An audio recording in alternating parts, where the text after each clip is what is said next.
Olá, esse é o primeiro vídeo da sétima semana de Cálculo 3, do PLE, e nessa série de vídeos vamos ver as integrais escalares de superfície e integrais vetoriais de superfície. Então nesse primeiro vídeo, vamos começar com essa situação onde você tem uma superfície parametrizada S, uma função escalar definida nessa superfície, então a cada ponto da superfície você associa um certo número real, e gostaríamos de integrar essa função ao longo dessa superfície.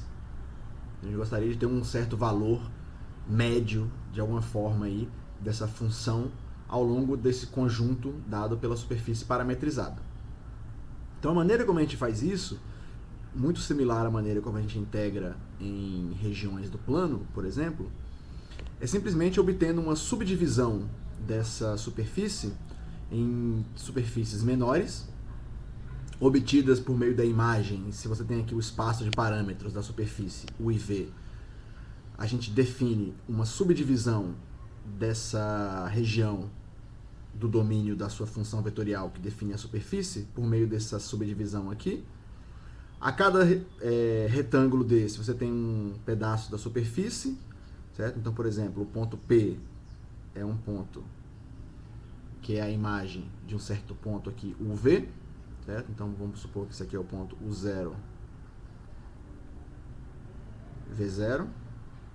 Então, esse aqui, o φ de U0, V0, é justamente o ponto P, assinalado aqui na figura.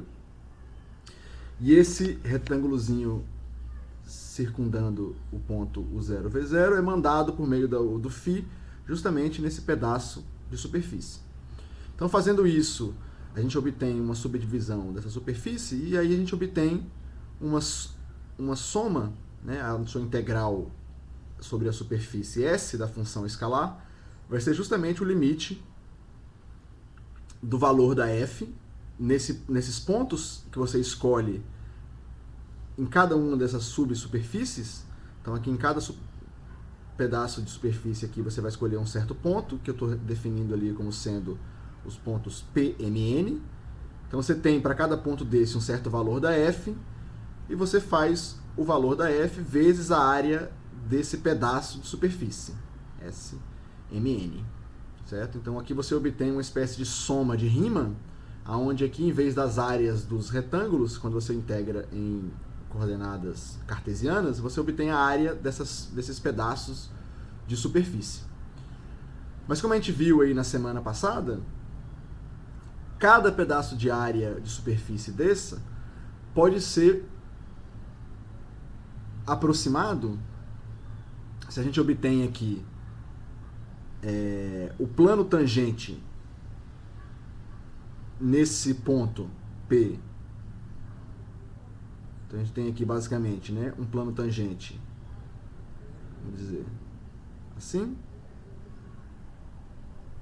Então aqui é o plano tangente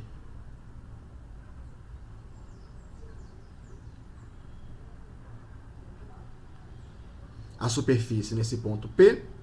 E aqui você tem justamente uma aproximação desse pedaço de superfície justamente por meio dos vetores tangentes, que vamos dizer o vetor tangente com relação a U e o vetor tangente com relação a V.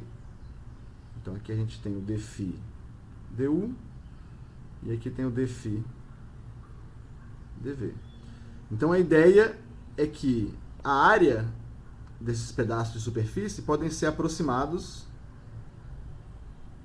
justamente como sendo o dφ du vezes justamente aqui o ΔU, né, que é a quantidade que você anda no parâmetro, U, vezes o Δφ dv e a quantidade que você varia o parâmetro v. Certo? Então aqui a gente obtém justamente o dφ du, produto vetorial dφ dv, multiplicado pela variação dos parâmetros ΔU, ΔV. Então isso aproxima a área desses pedaços de superfície, e aí quando a gente obtém no limite, então ficaria o limite dessa quantidade de subretângulos, né, que você divide seu domínio indo para infinito, os valores da f, cada PMN desses é justamente a imagem do φ de um certo U e V. Então aqui a gente tem aqui o M, N, VM, N. São os pontos que dão origem a esses PMNs. E essa aproximação da área, então aqui é na verdade uma aproximação de φ dV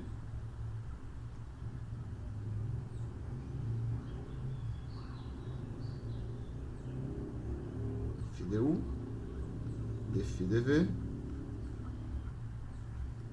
delta U, delta V. Isso é a aproximação desse valor, e na verdade, quando você toma o limite, é justamente uma igualdade. A aproximação vira uma igualdade. E aí temos então que esse valor nesse limite te dá justamente a integral na região UV, justamente a região que te dá a superfície, que seria o domínio da parametrização. Então isso aqui é justamente a integral sobre o domínio da parametrização da função φf composta com a função que te dá a parametrização φ, e aí temos esse elemento de área dφ du, dφ dv, delta U vai virar justamente o du dv. Então isso define justamente a integral escalar de uma função ao longo de uma superfície. Observa aqui que a gente usa essa notação, né, que é o elemento de área, né, o ds, justamente vira o dφ du, dφ dv, du dv. A gente chama isso aqui de elemento de área de superfície. Elemento de área de superfície. Uma observação que é interessante, uma observação é que se você integra a função constante igual a 1 na superfície, isso é justamente a integral dφ dv du, dφ dv, du dv, no seu domínio do espaço de parâmetros. Isso aqui é justamente a área da superfície S. Além dessa observação, é interessante notar também que há uma motivação física por trás dessas integrais de superfície, que é dado pelo cálculo de massa. Então a ideia aqui é a seguinte, né? Você tem uma certa superfície e as funções escalares que definem essa superfície, né, tem algumas interpretações que é justamente dada, por exemplo, por uma função que te dá densidade. Então a cada ponto aqui você tem uma certa densidade que pode estar variando ao longo dos pontos, né, dada por uma massa por unidade de área. Então se gerar uma função positiva, né, te dá uma massa por centímetro quadrado, massa por metro quadrado, dependendo da unidade de área que você estiver usando. E aí você está interessado em calcular a massa total dessa superfície, né? Então, em geral, é um cálculo planar, né? Então, você tem uma superfície planar aí, pode ser uma esfera, pode ser um plano, né? Pode ser um pedaço de cilindro, né? De algum tipo de material físico, e você tem a densidade, pode estar variando, dependendo da liga de metal que você está usando nesse material. E aí você calcular a massa total desse material é justamente calcular uma integral de superfície, né? Onde você vai estar integrando essa densidade, né? Então, isso aqui é como se estivesse dando a massa infinitesimal, né? É a densidade, né? Massa por unidade de área, vezes o elemento de área. Então isso aqui te dá justamente uma massa infinitesimal. Quando você usa a integral de superfície, calcula a massa total, né? E aí com essa massa total, você pode também calcular o centro de massa dessa superfície, né? Integrando justamente as funções x vezes a densidade, y vezes a densidade, z vezes a densidade, né? Dividindo aqui pela massa total. Então isso te dá uma motivação física aí para a integral de superfície. Vamos ver então um exemplo concreto onde a gente vai ter que calcular aqui a integral de superfície da função z. Então, a função definida na sua superfície é a função que associa a cada ponto a coordenada z.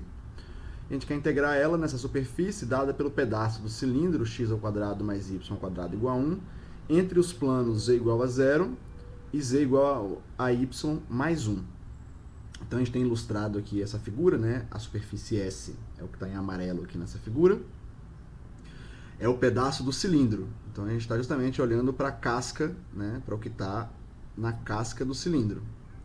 Entre o plano z igual a 0, que seria a base, e esse plano z igual a 1, que se a gente olha para a interseção dele com o cilindro, te dá essa figura, né? Uma espécie de círculo aí, que mora dentro do plano y igual a 1. Então, observa quando a gente fala o pedaço do cilindro, a gente está interessado só na parede do cilindro, não está interessado na base, né? Nem no topo, certo? Só no que está exatamente no cilindro x² mais y² igual a 1. Então, entre z igual a 0 e z igual a y mais 1, é só essa parte que está ilustrada por essa figura, certo? Então, como é que a gente faz isso? Bom, a gente tem que primeiro parametrizar essa superfície. Então, a parametrização que a gente vai usar, ela usa coordenadas cilíndricas. Então, a gente vai colocar aqui em coordenadas cilíndricas, né? Você tem três variáveis, r, θ e z, né? O x é igual a r cosseno θ, o y é igual a r seno θ e o z igual a z. E para obter essa superfície, a gente tem que diminuir o número de coordenadas para duas, né? Isso aqui é uma superfície parametrizada, então a gente tem que ter duas coordenadas parametrizando a superfície. A gente faz isso justamente colocando a função, a coordenada r, constante igual a 1, que te dá justamente a parede do cilindro. Então, fazendo r igual a 1 nas coordenadas cilíndricas, a gente tem o x igual a cosseno θ, o y igual a seno θ e o z igual a z. Certo? Então, isso te dá duas coordenadas, θ e z, parametrizando esse cilindro. Bom, o domínio da parametrização, para você dar só a parede do cilindro que está entre o plano z igual a 0 e z igual a y mais 1, você obtém justamente fazendo, né? Primeira coisa, o θ varia entre 0 e 2π, justamente porque você tem toda a circunferência aqui desse cilindro, né? Então, θ está variando no intervalo de 0 a 2π. Bom, e a coordenada z, a condição que você tem é dela estar justamente entre o plano z igual a 0 e o plano y mais 1. Mas aqui eu vou substituir já o y pela função paramétrica dada pelas coordenadas cilíndricas. Então, aqui o y mais 1 vira justamente seno de θ mais 1, certo? Então, aqui em coordenadas cilíndricas, no domínio da parametrização, o θ está variando entre 0 e 2π e o z está variando entre duas funções de θ, 0 e seno de θ mais 1. Então, isso é como se fosse um domínio do tipo 1 no plano zθ. Então, esse é o domínio D da parametrização. Bom, então a integral de superfície que a gente está querendo calcular vai ficar justamente a integral sobre esse domínio da parametrização. Então, 0 a 2π, o z varia de 0 até seno de θ mais 1, e aqui a coordenada z é simplesmente a coordenada z. A gente está usando o parâmetro z como um parâmetro da sua parametrização. E aí você tem, então, que calcular o dφ dθ, dφ dz. Então, dz dθ, que é a integral de dentro, a integral com relação a z, e a integral de fora em relação a θ. Então, a sua parametrização, lembra, em função do θ e do z, ela é dada justamente como sendo x igual a cosseno de θ, y igual a seno de θ e o z igual a z. Então, aqui o dφ dθ é menos seno θ, cosseno θ, 0, e o dφ dz é igual a 0, 0, 1. Então, se a gente calcula quem é o dφ dθ, dφ dz, Já obter aqui produto vetorial para cá, menos seno θ, cosseno θ 0, 0, 0, 1. Então esse vetor aqui é justamente o vetor cosseno θ, seno θ e 0. Então, como o módulo dessa parametrização,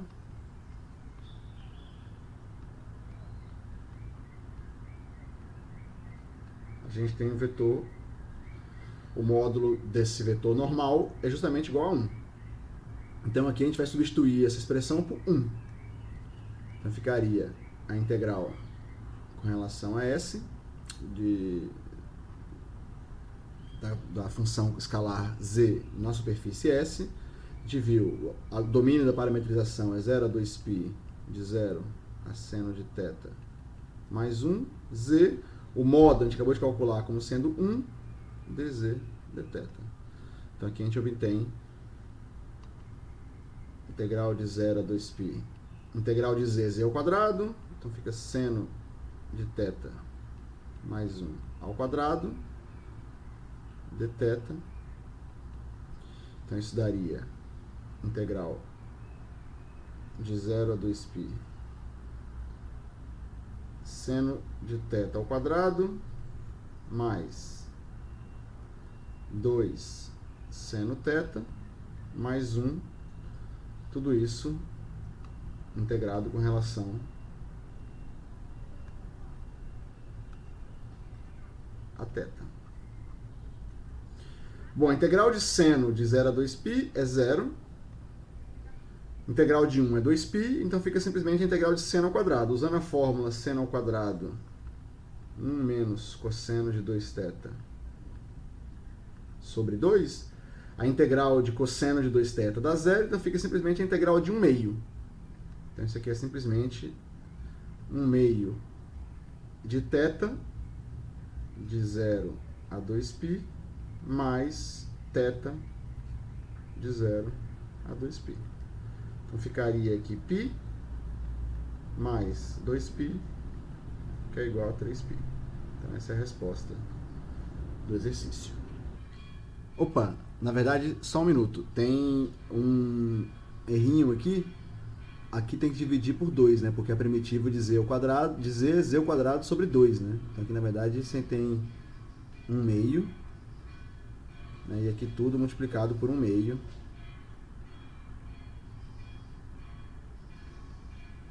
Isso aqui é multiplicado por 1 meio. Então aqui a gente tem justamente 3π sobre 2. Essa é a resposta do exercício.